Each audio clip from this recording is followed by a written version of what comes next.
Zico, Zico football coaching is finally up and running. How's it feel getting everything going? Yeah, it's been quite challenging to be honest, but it's been rewarding as well. So we've been going 4 months now, going on 5. So started off with a couple of players and a few groups, and then it's growing pretty quick. You mentioned a lot of people coming in. You're getting a lot of interest. Was that your aim, to get as much interest as possible as soon as possible? Yeah, well, I think my aim was to help as many players as what I possibly can through the various age groups, focusing on the technical aspects. That was my goal. Can I impact Guernsey football as much as I can through coaching? So I think close to 60, 65 players a week coaching, so at different age groups. So it's been brilliant. And you're using the facility down here at the track and the AstroTurf. It's got to be really rewarding though, getting loads of kids that may be coming not very confident in football and leaving you with the technical skills and ability. Yeah, it is. So coaching players that are playing kind of representative football, that are really sort of kicking on and looking at the finer details and developing their game, but I've already got a lot of skills. But it's equally as rewarding coaching players that are starting from scratch. So there's been a couple of examples where I've been contacted to coach a child who wants to join in with his friends at school but can't play football and all his mates play football. So could I do a couple of sessions with him? And building the confidence so that he not only does that and then joins a team as well. That's very rewarding. So I've had a couple of children that wanted to go to a minis club but didn't have the confidence to, after a few sessions, joined a club. So, and they didn't need me anymore. So that's fine. That's great. Because they're playing football and they're enjoying it and they're more confident. And what is it that you offer? Because you offer sort of Easter and holiday camps, and then you go from one-to-ones to small group sessions. Can you just give us a bit of a roundup of all the things you do offer here at Zico Football Coaching? Yes, I do offer quite a lot. So the camps, I wanted to do something a little bit different with camps. So there are other things on offer, good offers on soccer camps, and there's clubs that come over, etc. But I wanted to do something different, so I looked at the elite camps, which means that there's a lot of teaching and coaching involved and a lot of opportunities to develop certain skills, such as developing your non-dominant foot, which can be a challenge for a lot of players. It might be range of passing, so looking at kind of short passing to medium to long passes. And we use kind of the speed, agility and quickness session, the ball striking and shooting session, and the ball mastery in the elite camps. So it's not just, yes, of course we want them to have fun in the camp, but we also want it to be a bit different, and a lot of learning takes place. And of course over a 2-day camp, you're talking quite a lot of repetitions and touches of the ball. So if you're getting a little bit of advice with your technique and then having the opportunity and the time to practice over a space of 2 days, then it can make a huge impact. And I think the word elite can be misleading sometimes as well, because for me the elite is about actually really wanting to be there and wanting to learn and to challenge yourself and to listen and to be part of a team. That part of it is for me. And then obviously you've recently sort of come out with the memberships you can get as part of sort of a package here at Zico Football Coaching. Can you just run us through how they work? Yeah, so the memberships have just come in, so past week now, so we've already got I think 30 members already in different age groups.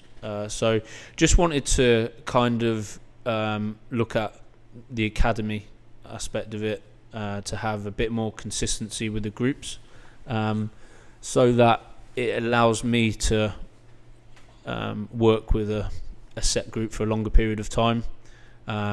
Also looking at, because the opportunity for us to offer more opportunities in terms of playing other teams away in the UK. That's always been a goal of mine, is to help give players an opportunity to have exposure to better players, I guess, that are playing at a high level, because I think that is a good challenge. I think it raises your game. I think it's a different environment, and there's a lot of learning that can take place by coming out of the Guernsey bubble, if for want of a better word. Yeah.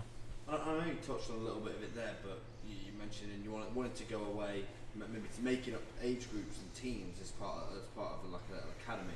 But what is your main vision, your long-term aim as part of Zico Football Coach? My long-term aim is to offer, I guess, just another platform for local players to be able to have the confidence and the aspirations to have more Guernsey players play professional football. That would be my long-term aim, I guess. That's one of them. As you said before, I find it just as rewarding with helping players develop skills and confidence. I love that, the fact children are enjoying playing football. But another part of it is I'd also love to see more players play professional football. And even if they don't, reach for whatever their dream is, and if they aim for professional football, they end up playing for the Guernsey Island team, Guernsey FC, or even their local Prio teams. That's still good. But I think by giving another avenue, another option, can only be a good thing for local players.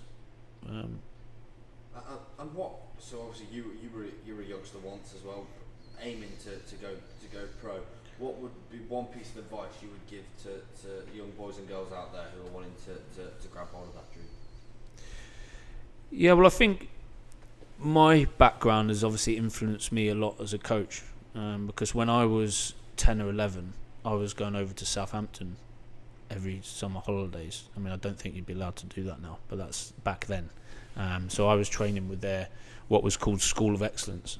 So I was going away from a very young age, and it benefited me massively, because it was a different environment, new players, different coaches, and I was back and forth from there till I was 14, and then I was at Bournemouth from 14 to 16, where I was doing the same, and I was going away even more frequently. So I was lucky in that respect that I had that background to be able to do that.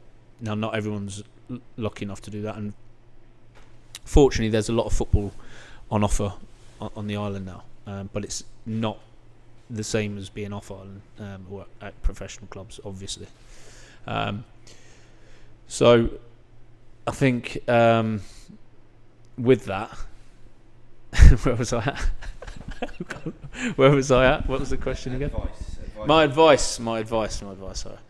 So my advice for any young footballer would be self-confidence and self-belief in yourself is one of the most important things that you can have. And I've had this conversation recently with another really good player for Guernsey FC, and we talked about the importance of confidence and mentality, and it doesn't really matter how good or talented you are if you don't believe in yourself, or you're a confidence player, or if it's all external praise that gives you confidence, that can go the other way, and I think when you're low in confidence, it's very difficult to play at your best ability. So I would say that the psychological aspects of football are bigger than your technical aspects in a lot of cases, and you even hear that with top players, in Premier League players. When they're low in confidence, they feel like they can't play. So that would be my biggest advice, and obviously work hard. There's no shortcuts to becoming a top footballer, a good footballer. There aren't no shortcuts. It's hard work, dedication, training when you don't want to train, training when you do want to train, training and working on things that you're not as good at. So, a lot of players don't only want to work on what they're good at. If they can't kick with their left foot, they want to practice with their left foot. Whereas really, to be good, it's got to be the opposite. I'm not good at my left foot, so all I want to do is practice my left foot until I get good at it. I need to work on my speed. Right, that's what I need to work on. So that's my advice.